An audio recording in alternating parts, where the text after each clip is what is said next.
Welcome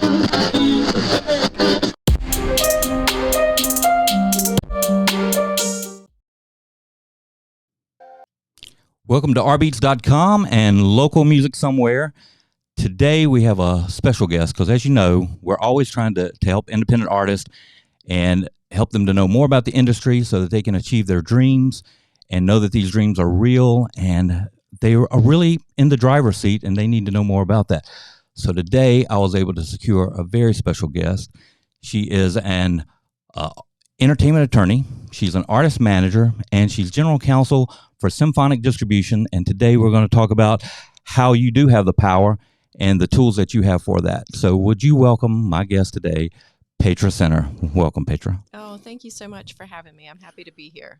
Well, let's, when I was telling rBeatz a little more about you, I kind of described you, and I'll say this on the air, but I was like, have you seen the show Entourage? You know, Ari Gold, how he's this guy that just goes and makes things happen. She is Ari Gold without all the cursing and everything that happened. You know, you may be that too, but without all that. Tell us a little bit more and tell our listeners more about who you are. As far as, let's start with your background. You know, how did you get started in music? Well, I grew up in Sumter, South Carolina, so I think that that's probably not a hotbed of, entertainment law or artists. There was one band I used to love from Sumter called Seven Nations, a Celtic rock band, but other than that, not a ton of artists coming out of that area, but it was something that I had a passion for very early on. I would travel with my friends to go see shows, and I just caught that fever of, I want to work in the music business, but wasn't quite sure how to make it happen. And when I was in college, ended up starting an online magazine with some friends of mine that caused me to just travel all over the Southeast. We did photography, we did interviews, and it started to build some momentum. It was never something that generated an income. Obviously, it was always just really more of a hobby, but it really introduced me more into that fold. And like you said, I think when we were talking off camera earlier, you have to have that passion, right, and drive to propel that forward. And it's like, you're not coming from a space of, this is something that happens every day. So even for me, just being somebody who's adjacent to the industry or somebody who wants to work in the industry, not as an artist, but as some type of a professional, like, you have to really want that when you're not coming from the space of where it already exists. You have to carve your own way. Yeah, you're instead of finding a place at someone's table, you're creating your own table sometimes, and it doesn't matter where you're from. You can be like when my brother and I started, we were in, I think, a place called Crozet, Virginia, or something. Maybe it was somewhere around there. And at the time, there was nothing. You know, it's close to Charlottesville, Virginia, but it was before Dave Matthews, had to start and came back and helped the city a lot with everything that happened there. But you just saw things that, you wanted to be involved in. You were watching TV, you saw these artists, or maybe you got to a concert and you just wanted to make something happen so bad. And it's about just getting that start. It's not about knowing everything and being perfect when you start, just starting, taking that foot forward, and you learn as you go. And, you're a great example of that. So how did that grow into you becoming, because we both know that law is specialized. And just because you're an attorney doesn't mean you're an attorney in the music business. Even though a lot of people think that, they think, well, I just go get an attorney. It doesn't work that way. You have to have somebody that understands the music industry. And so how did you get involved in that side of it? Right. The analogy I like to give is that I'm not going to hire a podiatrist to do brain surgery for me. Like, when people ask me for advice on areas outside of what my specialty is, you have to be really careful about that, because you're right, it is very specialized. But what I realized when I was working on this online magazine with my girlfriends, and that just started to grow and build. And then I got into some artist management and booking. One of my last jobs before law school was East Coast Entertainment. Yeah. We all know it was very book a lot of stuff. Yeah, I mean, and it was a great introduction to a lot of different areas of the music business. But what I felt was, it was still a space and time where it was hard for women, I think, just to be frank. And I thought, the most respected profession that I'm seeing here, the people that everyone's really listening to, are the lawyers. So I think I'll go to law school. I'll be an entertainment lawyer. Well, I went to South Carolina for law school, and you don't just fall into an entertainment law job. It's the relationships that you build along the way, I think, that keep pushing you. And when I first came out of law school, I didn't end up doing entertainment law. I came here to Charlotte, worked for James McElroy and Deal, which is a very well-respected law firm, but not doing entertainment law. And I think what I learned from that, even though I continued with, the music business outside of that, with pursuing other interests, some artist management, booking, things like that. But I think just that focus on other things gave me a different perspective on the entertainment business. I had a chance to Right. work with so many different people, from prisoners all the way up to, very wealthy people who have estates they need to divide and things like that. So just got exposure to so many different types of people. And some of those relationships that started way back before law school carry forward through today. I mean, one of the people who gave me a reference for my job at Symphonic was somebody I met 30 years ago. So it's just, I think building those relationships along the way are what drive you forward, really. Yeah, and part of being an attorney is, no matter what you're doing, is networking. They become really good networkers because that's how they get in certain doors. And even back when when the major label deal was the only thing, and everybody's trying to get in it, and it's still the right thing for some people, and some people it's not. That it just depends on where you are and how can it benefit. It used to be the only thing, and now you have so much that you can do that's not the only option. And it's not even going to be the only option to sell out stadiums, coming in the future. But, right now it's a big option for some of those people.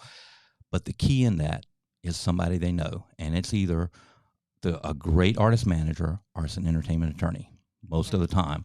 And so knowing that, the reason is your understanding of not just the networking, but it seems to be not just the contracts, but even the understanding of the ads manager, or the terms and conditions of any kind of social media platform, having a good knowledge of that. And so to me, that's a great start into the music industry, and it gives you a leg up on a lot that's going on. So when you were talking about artist manager, you still work in artist management. I've kind of had to take a step back from that with my role as general counsel at Okay. Symphonic, just because I love it and I'm passionate about it. But all managers are not created equal. And I think I was somebody who wanted to really give as much as I could of myself to that. And it's hard. You can't serve, what is that cliche about? You can't serve two masters, or something like that. I just felt like I couldn't give our team of artists, or a roster of artists, what they really needed, because I think that is a full-time maximum effort. Yeah. I used to be an artist manager, and I decided after a while that I wanted to do other things, but I was one for years. And you're right, you're the team leader, for the team, and you have to know so many different areas of it. But I could see how that definitely rolls into what you're doing now. It was more from a perspective of like, there are a couple of hours a day I need to sleep, and so I am so passionate about what I do. I love what I do. I say every day at Symphonic, and I know this is so silly, but I've been saying it since I got there. It's truly my dream job, and everything I always wanted to do just kind of all rolled into one. And I'm so happy. Like, I couldn't be happier about it. And I couldn't give it everything I wanted to give it if I had these other things that I also wanted to give attention. And so at some point you just kind of have to decide, where am I focusing my energy, and am I doing a disservice to somebody else because I can't give it my full attention and my full energy? And sometimes, and this, I don't think this is controversial because I know it to be true, sometimes artists need to really step up and learn their own role in artist management before they even attract the right manager. When I had Ryan Cunningham, which Ryan, and he was on the show, and we were talking about when an artist needs a manager. A lot of them think they need it out of the gate, and they have nothing to manage yet. Right. So as someone who's been an artist manager, what do you think some key things are for them that they need to know as an artist? And I know one thing we're going to roll into, which is your new role that has to do with that. But what are some things in addition that they need to know as an artist to manage themselves until they get to that point? I'm going to pull a little bit of an example of one of the artists that I was managing as I shifted into my role at Symphonic. Parker Gray, she's out of Canada. She's now living in Nashville. She is someone who I think understands what it takes to self-manage and then to rely on your outside team when you need them. She's someone who had a great vision about who she was as an artist, from marketing all the way down to just the elements of the songwriting, which I think is a very, I guess to pull on another example, a very Taylor Swift thing. Like she knows how she wants to present herself, and every little thread flows through from the way the photographs are taken, the color Right. themes. It matches up to the song lyrics, and I feel like Parker is somebody who gets that. And so she really didn't need a ton of direction from us from an artist management perspective. But what she more so needed in that emerging area of her career is, introductions, relationships, and Right. things of that nature, which she was also, probably beyond anything that we could have done for her, because she's great at that too. I mean, she was great at all things. And I know that she's an artist who we're going to hear so much more from. But I think that's a great example of DIY as an artist, where it's not so much that you need the manager to step in and call every play for you. You already know most of the plays. You just need a backstop and somebody to help you along with some of those things, because it really is a full-time job. I've had an opportunity to hear so many different people speak. And one of the most impactful was I heard The Dream was on a panel that I went to at Grammy Week a couple of years ago, and he was saying how, despite being, the pinnacle of songwriting and having all these accolades given to him, he wakes up every day hungry because he doesn't want anybody else to surpass him. He wants to continue putting out great material. He wants to always be on top and win the game every day. And I thought, that's cool. That's great advice. So no matter what level you reach, you keep going. And so when you're on the bottom rung, it's even harder. But it's so much effort, and I think a lot depends on how much you want it. That's that really is like the hunger of a fighter. That eye of the tiger. I know it's kind of cliched, but that's true, because Mhm. as artists now, you have so many tools at your disposal, and I'm amazed that so many are not taking advantage of these, and they don't Right. even study to know what they are. You got books out here, whether they're by uh, R.A. Hernsted or Donald Passman, that Right. these are like play-by-play books, a lot of times, or help you understand it. And I'm amazed people don't know about them or they don't read them. And you have books on Spotify, whatever you want. There's a video or there's a book out there. Mhm. If I was an artist today and you have those opportunities, I would at least spend an hour of my day, Oh, doing and it. it's complicated stuff. I mean, even for me as a lawyer and my legal team at Symphonic, we have rights issues come up, or we have debates with lawyers when we're negotiating deals, and we're like, okay, let's do an escalation meeting here. Let's talk about these things and concepts. Like, are we right here? Let's look at I the, love the that, the the different. curiosity of it. You Yes. don't, everybody doesn't always have the answers. You're asking a curious question. Are Hmm. we right here? Are we in the right here? And that's how you find real answers, not coming into the Exactly. thing knowing every single thing. You have to learn every day, and I think that's what makes our contracts evolve. That's one of the things I just love doing at Symphonic is, when I came in, this was a brand new role, and they didn't have a general counsel before me, so I kind of got to start a little bit fresh and give everything a fresh coat of paint from what had been fed in through various external counsel. But I think listening to other lawyers outside who we're negotiating deals with, as much as I maybe don't want to say to them sometimes, hey, they might have been right about that point, it is something that will register with me. I'll go back and I'll look at it. Can I make this better? Can I make this stronger? How can I improve this? That's Because so refreshing. otherwise, we're not evolving. You have to do that every day. Yeah. But you're in an industry that not only has evolved, it's almost transformed. Yes. And, with what you're doing with Symphonic, let's talk about them, uh, how you got with them. And as we're doing that, there's some people, even though I don't like to make anybody feel like they don't know something, because the whole point of curiosity is There's not a dumb question. Let's ask. It's Right. better that you know. Tell them what general counsel is and how you evolved into this. So I was in private practice here in Charlotte. Had been in private practice for about 20 years, and I was really looking for that change back full time into the music business. And I felt like I did what I came to accomplish when I started in private practice in Charlotte, and it was really a speech of one of my former mentors who was retiring, and I haven't even talked to her about this, so it's the first time I'm really sharing it. But she gave this speech at her retirement party about all the things that she had done in this area of law, and I thought that will never be me, because as much as I like what I'm doing, and I really love some of the clients I had and the connections that we had over time, I knew it wasn't what I was meant to do and what I was meant to end my career on. That wasn't the note that I wanted to end on. And so I made a commitment to myself at that point to really start laying the foundation. I got my bar license in Tennessee, in addition to, I already had North Carolina and South Carolina.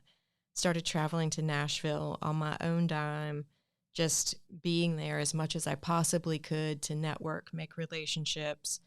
And then I thought the next move is I need to land somewhere where I can really do this full time. And I started looking at going in-house, and I did not think, not that there's anything wrong with being with a major label, but I didn't think that would be the right fit for me. I really wanted to go indie, and I had learned distribution because I started this company with my friend Dan, who's in the band Tonic, and we'd known each other for forever, back from when I had the online magazine. And we started the artist management, and we were running distro for some of our clients. And I just fell in love with the distribution side of things and the independent nature of it, how it really allows artists to, I call it building your own empire. And it does. And so then I saw this advertisement from Symphonic on LinkedIn, and I said it was like the birds were singing, and this heavens opened up, and whoever wrote it, I don't know who wrote that post, but it just felt like it spoke to me, that it was the perfect role. And I thought, this is the one thing that I might actually feel a little bit disappointed if I don't get this. I really want to make this happen. Well, when we come back, we're going to go really quick to a word from our sponsors. When we come back, I'm going to go over some questions with you, and we're going to link Symphonic into that. Okay. Okay, Awesome. We'll be right back after this message from our sponsors.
Yeah, yeah, the devil and I come face to face. He'll chase me, he can't catch me.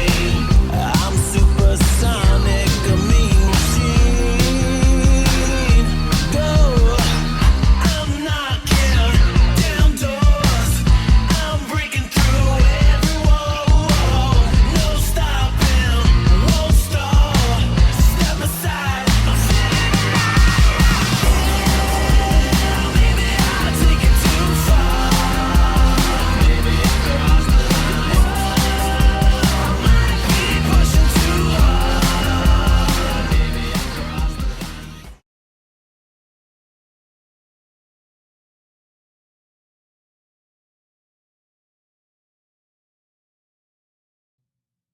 Welcome back to the rBeatz studio. We're here for local music somewhere.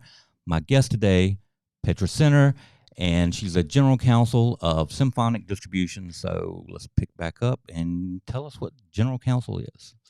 So general counsel is, I guess as the name would imply, a little bit of general everything as it relates to business and legal affairs. I touch pretty much every part of Symphonic, and it's been great. I can tell you a little bit about the company.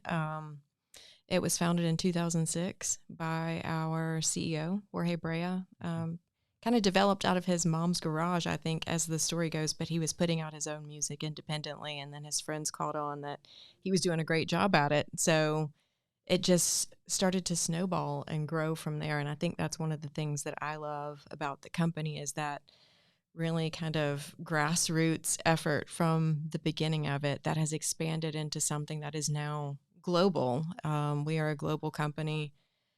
Primary business would be digital distribution, but we also have sync. A lot of services. Yeah, there's so many services, physical, sync, the publishing arm in Nashville. Like, I can't say enough great things about what that team is doing. And the website has great explanations of the services. I Yes. love the way it breaks it down. Our social media and marketing team is just top notch and incredible, and they host a really good party too. But I get that's the fun part is I get to touch on all of those different areas because, you know, one day it may be the social media team. We've got somebody who's harassing us online, or I'm working with our A&R team on negotiating custom deals, or the finance team has a question about payments, or, I mean, as general counsel, you really do have to change those hats constantly. And I'm putting out fires all day long, but they're fires that I want, fires that I learn from, fires that are challenging, that, you know, cause me to have to really put in the effort. You know, you're not on autopilot ever because there's always something changes. Something new is coming industry. at you. Yeah. And I've been able to build a pretty cool team since I've been there. The legal team has grown and expanded, and you know, I'm just really excited about where we're headed and to be a part of it as part of the business development piece of it too, and doing great things like this, like coming into the studio to talk with you. They're very supportive of all of that. And I just want to call out our CEO for a minute while we're on Absolutely. Symphonic. I mean, he built this. He built this company. He found the right team members, and yeah, I will just when I first met with him, and I was second guessing myself from private practice to general counsel because I'd been in private practice for so long, and I remember saying to him over coffee when we were talking about this role, "Thank you for taking a chance on me because I know I'm not, you know, what you might think of as the first pick for this role." And he just looked straight at me and said, "Don't doubt that you're capable of doing this because you are more than capable of doing this." And I the thought, perfect personality for it. I mean, you show up at these events, and you bring a warmth, and yet you bring a lot of knowledge to these events that, you know, I've seen you on, and so that makes artists feel welcome. I think it's a perfect situation because it makes law not as intimidating. yes, and I think that's I've learned some valuable lessons from him in that regard. But I think it was just that initial, "I believe in you." I was like, he's going to be my coach. Like this is a solid team, and I can see that through the other teams at Symphonic. And he's tough when he needs to be, but it's also, accepting us where we are and who we are. And I think that that's a great way to build a company and build a brand. And one of the slogans of the company is Symphonic is for everyone. And I also love that because we have, unlike some of our competitors, an entry point for really everyone in the market, from our subscription service, where you're just really emerging and you're paying a subscription fee to put as much content as you want, all the way up to our bespoke, curated, you're an established label or you're an established artist. You have manager, even. Yeah, right. You guys have those as clients. So it really spans the range of the offerings there. And I think some of our competitors don't really have that hybrid where maybe you're starting out with a subscription model and then you're graduating to another company. And I think that can get confusing for artists. If you can find a home like Symphonic where you grow from the beginning stages through, I think that's incredible. And one of those success stories is Bad Bunny. And I won't say that Symphonic takes credit for that, but he did start out with us as being one of the early distributors of his content, which I think is super cool to see someone go from, just an emerging artist on Symphonic to now one of the biggest Latin stars in the world. So I think it's incredible what you can do as an emerging artist who comes onto one of these platforms with a vision and content, and you just really know where you're going. Yeah, come with that vision. I mean, you're like the right service for it, but come with that vision and come with that work ethic and gain your own knowledge through it, because you are a business as an artist. You're an entrepreneur, and you have way more control over your career than any time that I've ever seen. When I was in artist management or having a label or whatever role I was playing at the time, it's just a different world, and you have so many tools. It's not like when you would get on social media platforms and you even had no help on social media platforms. Now you have tools for that, and of course, you have the things that they haven't even touched on yet, like of course blockchain and AI, and I'll get your take on AI first, and then I'll come back in on that, but. I know that's going to be one of the questions you get asked a lot because it's on people's mind, and even when I'm at these things, they'll talk about the blockchain, but they don't explain what the blockchain is to people at first. They don't know why it's not completely caught on in the music industry, except with certain people. And the same thing with AI. The only thing they talk about AI is as an artist. Like, will you be a fake artist if you use AI, or will you be a fake writer? And there's so much more to it than that. But give me your take on that. I think it's still a developing body of law, and I have spoken about this on other panels, and the way that I've sort of described it is right now where we are, we're in this phase of the court of public opinion where we're having conversations like this, and how do you feel about it? What are the outer edges of it? What are the good things about it? What are the bad things about it? So by the time these things start to sort of make their way through the legal system, whether that's through writing legislation, whether that's through cases that are being tried, those types of opinions are filtering their way into that process, so that eventually they come out in the law that gets written or put out, and the edges that are developed there. But we're softening those edges and trying to come to our agreements and terms on that now by having these conversations and being curious. Right. And so what we're not completely, anti-AI at Symphonic. We're not opposed to it being used in the right ways. And some of our teams do use it for efficiency. I use it sometimes for translations that a human will go back and then vet afterwards, because, I'm not going to depend on AI when it's my bar license on the line. I will go back and review that, but it can add an element of efficiency there, and there's different ways you can use it. And so I think what you have to do is look for business opportunities. Like, what are the ways that this can help me? How can I use this, and how can I use it responsibly and ethically? Right. And go for that. And then look at also the ways that it can hurt you, and try to avoid those. Well, and it's not flawless. I mean, it's a trainable technology. Right. And so as it, came about, then more knowledge obviously was put into it, so it had access to more. And people are concentrating so much on the art, like I said, but there's also the fact of it's going to play a part in royalty payments and being able to find stuff, just like the blockchain, I believe Right. is going to be very involved in being a discovery tool for new artists. And in the same way that there are artists out there that don't have a Wikipedia, they don't have. If you Google their name, there's nothing on them because they haven't been creating that with press and articles and things like that. They haven't done that, so they're not in that. It's the same thing with AI. There are ways to even train that, so it's going to know your name and you're going to be in there after a while. One of the things that I love, because there are people that are great at things like sheets and Excel, but those are hard things. There are a lot of people that are not great at that, but you have things like I think it's rose.com. That's an AI version, of a spreadsheet now, and you're going to have more and more of that come on. So there are all of those things that AI will play a part in as well that are going to be great tools. People are actually not going to have to search hard. I know with me, one of the things that helped me with is writing press releases. It's not just the writing of the press release. When you write a press release, then you have to look up the press outlets. And you'll go in and you'll look up a town, and you used to have to Google all the stuff. You can type in now, and you just get it's like seconds. You have the people you need to know, that are at that particular position, and you can just get the press releases off faster.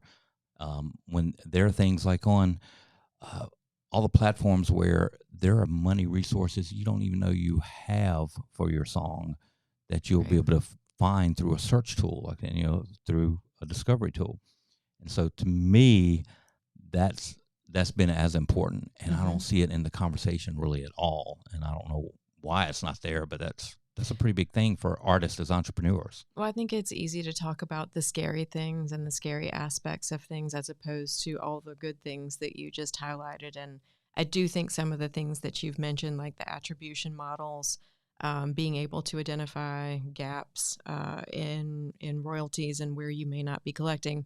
From conversations I've had in the industry, I know that some of those things are in the works and may already exist, and probably are going through vetting processes and things like that. But I do think that that's where we're headed, and that there will be good things that come of it. And I think the conversations I'm seeing at a lot of conferences right now are really more focused on the content creation piece of it. And I just think until there's more specific guidance on that, the best we can do is make judgment calls about what is responsible and ethical, and kind of go with that until there's something more specific and Which tangible. comes with time. Yeah, that definitely comes with time. It'll get itself worked out. Yeah, and with speaking of time, you're in the Charlotte area a lot, and you have helped with the scene there. And with Local Music Somewhere, we talk to artists all over the country in their particular scene, whatever city it is, and we've concentrated on Charlotte a good bit because it's such an emerging scene without a lot of the red tape sometimes that you'll have sometimes in a music capital. And the city is really behind making this a music area, making it a great area for creatives and the arts in general. But there's a big focus on music. We have festivals coming in. We've had 2 conferences, music conferences, this past year that I think were on their second year as a music conference. And you and I had talked about this. It was showing that we had all these people that worked in music that lived in the same city, and we didn't even know each other or know it was there. And through this, it brought us together. It made us aware that the other people are here. And I have seen how the hotels and restaurants and the banking institutions and things like that are really paying attention to that music right now and know that's coming. And I have seen grants come into play with a lot of that. I've seen corporate funding come into play with a lot of that, and the education of the artists and the social capital. It's like it's all coming at the same time to make Charlotte a great base and a great area, for people to be able to see. And I believe we're going to see more and more artists come from this. I'd like to get your take even on that. I am really excited about it. I think we're sitting here today because you came to my panel at Confluence. Absolutely. I give Rick Thurman, Charlotte Center City Partners, a big amount of credit for They've been a large part of the push. Right, Huge. for bringing this push, because I do think what you just said about driving industry people out of the woodwork here in Charlotte, it did let us know there are others just like us. We can have conversations, we can have mixers, we can do education. And then I think just more even on an individual basis, trying to recognize the people who are here, who are working hard. Jason Jett, I'm going to call him out right now at Grindhouse. He's supposed to be on the show. He's incredible. When he first opened Grindhouse, I bought a bottle of champagne. I don't know if you'll remember this, but I took it to the studio and said, welcome. And I'm so happy that you're doing this. And I've just been a big fan and a supporter of his since then, because from what I see at that studio, he tries to educate. He talks to them about song splits. You know, he hosts these lock-ins, but he's making sure that he's doing the educational piece of it and being a really solid foundation for the music scene in Charlotte. And so I can't say enough great things about him. I think there's people flying under the radar that we don't necessarily know about or talk about. Also going to call out DJ Sud, who is the touring DJ for 2 Chainz. He, UNC Greensboro grad, is managing an artist right now who I think will be the next, maybe Post Malone or Kid Laroi, but Anella Harum, fantastic artist. I've been on this train. You heard it here first. I love this. I love his music. I love what they're doing at No Stress Studios. So if you need a place to make music, if it's not Grindhouse, go check out No Stress and DJ Sud. I mean, they just have some really cool stuff going on over there. That's great to know.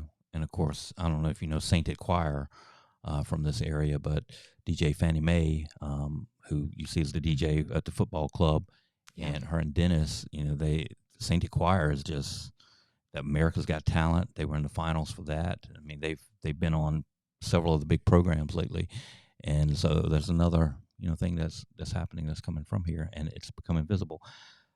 Would it be okay to ask you some cool questions? I'm up for some cool questions. Okay. We have a thing that we do. We have one that we do with artists and another that we do with industry people like yourself. So can I have my questions queued up so we can ask Petra these? These are always a little bit fun. So my first question is for you, and I know you don't have a lot of advanced knowledge of this, but list them and most important to an independent artist. Key here is indie because that's our audience here. Who is the most important to an independent artist? The agent, business manager, lawyer, manager, tour manager. Okay, so you would think I'm going to say lawyer because I'm a lawyer. However, you need somebody to quarterback for you first and foremost. And when you're at that stage where you can have the investment to have somebody on your team where it's time to, make an investment in yourself, I would say probably a manager. I mean, I've debated this with others recently where a social media manager is also a really good one because it's very hard to get an agent for touring these days. I just think after the pandemic and coming back from that with everybody wanting to be on the road, that's a valuable income stream. Only so many venues, only so many tour slots to get. I think that's hard. I think it's hard to get a booking agent these days as an emerging artist. And so that may not be the way that you're going to grow the fan base immediately, as it was in the days of past where touring was a big part of building your fan base. Now it's more social focused. And so if you can get a social media manager who can help you come up with an angle that really fits who you are as an artist, I think that's a great investment up front because as you grow the numbers, that's what drives the interest of somebody who may be a higher caliber manager or, getting a better deal with a distributor like us or an indie label or even a record label. But you have to drive those numbers up and drive the interest. Otherwise, you're just kind of releasing music out into the wild that I won't discourage that. You should release, always release, but somebody has to know that it's coming in order for them to listen to it. It could be a fantastic song, but if nobody knows it's out in the world, how will they know to go stream it? And that's some of the greatest advice that I've heard given to indie artists about their team. Thank you. So that's a great question. Question number 2. Independent artists, self-release, work frequently, words of wisdom. You kind of touched on this. But let's elaborate on it a little bit more. I'm happy to elaborate. Don't get too precious about the music. I think there's some success stories out there where, artists are, I think production is one of the most expensive parts of releasing new music, where you feel like you need to work the music. It needs to be produced. It needs to be engineered. It needs to be mastered. It needs to be all these things that if you can't do it yourself, and again, a studio like Grindhouse is great if you can, because you can just, it's like a monthly WeWork type thing for a studio, which is an awesome concept if you know how to do those things yourself. But if you can't, and you have to pay a producer, that can get super expensive. But don't worry about making it so polished. I see a lot of artists now going on socials and saying, here's a clip of something I wrote, and it's really just them live or very rough demo that they haven't put a lot into. And sometimes I think working the music too much takes away that raw element of just being a really emerging artist. That's the part of it that really reels the audience in sometimes, is that authenticity and realness of it. That's exactly what they love, just something genuine these days. And so don't worry about making it so perfect. It's more important to stay on a consistent cycle, so that with the volume of content out there, you don't get lost in the shuffle. When you grow that fan base and they know, I'm not going to have to wait or guess when the next track is coming. This music is coming every 4 weeks, every 6 weeks, every 8 weeks. I can depend on getting another new song from my person that I've connected with here on socials, and I really like what they're doing. You got to keep it coming. Yeah, because people will forgive rawness, but consistency is a metric. Right. And they're expecting something from you at certain times, and you have to always deliver on metrics. Yes, agree. Okay, question 3. Advice for artists co-writing with other artists. I don't think there's any bad co-writes. I think that just like any other profession, when you're an artist, you're going to deal with people who bring out different aspects of your personality. I work sometimes with people who make me feel frustrated or confused or angry, or the whole range of emotions. Sometimes happy, sometimes, wow, I learned something from them. I feel enlightened. And so I think getting into a room with co-writers who might not be your typical choice, where it's like, how am I going to align with this person? They're making me feel this way. That's what music is about. I mean, You're trying to convey emotion, and if you write with the same type of people all the time, you get the same type of product. So challenge yourself to deal with different personality types, different genres of music. It's like, oh, wait, I do pop, they do rock. How are we going to fit together? I don't know. Go sit down and figure it out. Curiosity. Yes. It causes something to grow. Curiosity and pain cause you to grow a lot. Exactly. And it used to be the thing, though. It used to be the thing with labels after the singles economy, and then it became the album economy. You used to have the same producer on the entire album, or the same songwriters on the thing, and you don't get the variety and the testing of an artist that you can really get that causes the growth unless you do just what you're saying right there. Right. But from the legal perspective, make sure you work these things out from the beginning. I think, as Charlotte is evolving as a music destination, and, what we want it to be here, take a cue from Nashville. I think because it's such a collaborative space there, and there's a lot of co-writing going on, they've all figured this out. They know to work out these splits and things going into the room. They know what to do as far as signing contracts with their producers and what that looks like on the back end as the music gets put out into the world. Don't leave that for later.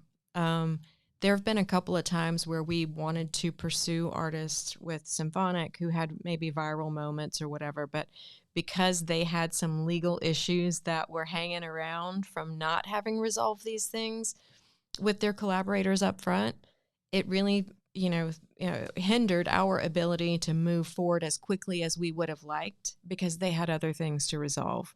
Don't leave those things for later, even though it's not sexy to walk into a co-write and talk about those things.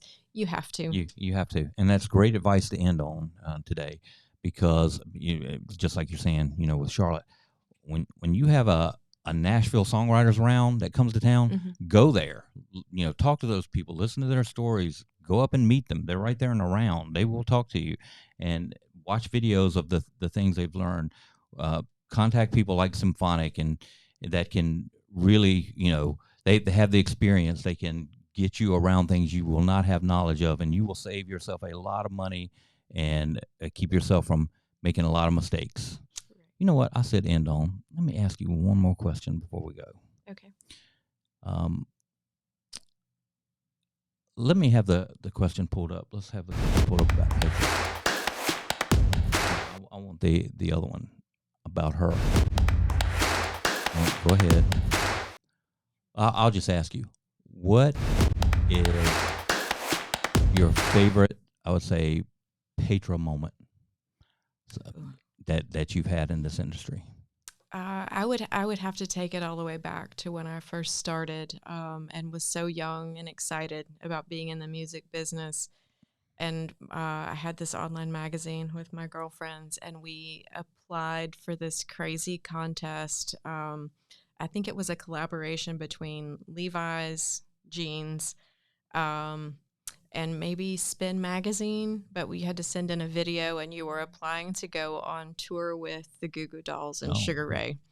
And so we took a chance, and we made this really silly little video and sent it in. This was like way before even you would send something like a video by email. Like, we actually had to physically mail this thing in.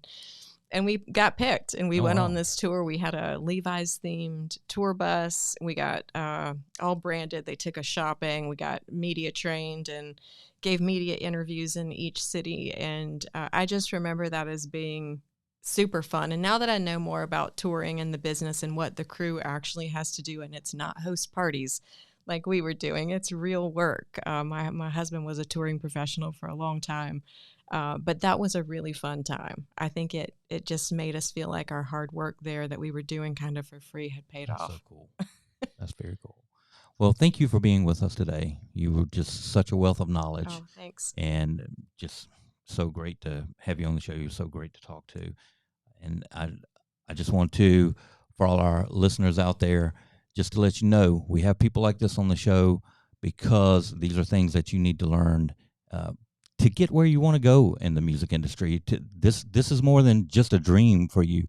Everybody has a chance at this if they will put in the work, if they will have the knowledge, if they will collaborate with other artists and just learn how it's done. So again, thank you for tuning in here at rBeatz.com, local music somewhere, and we will see you next time.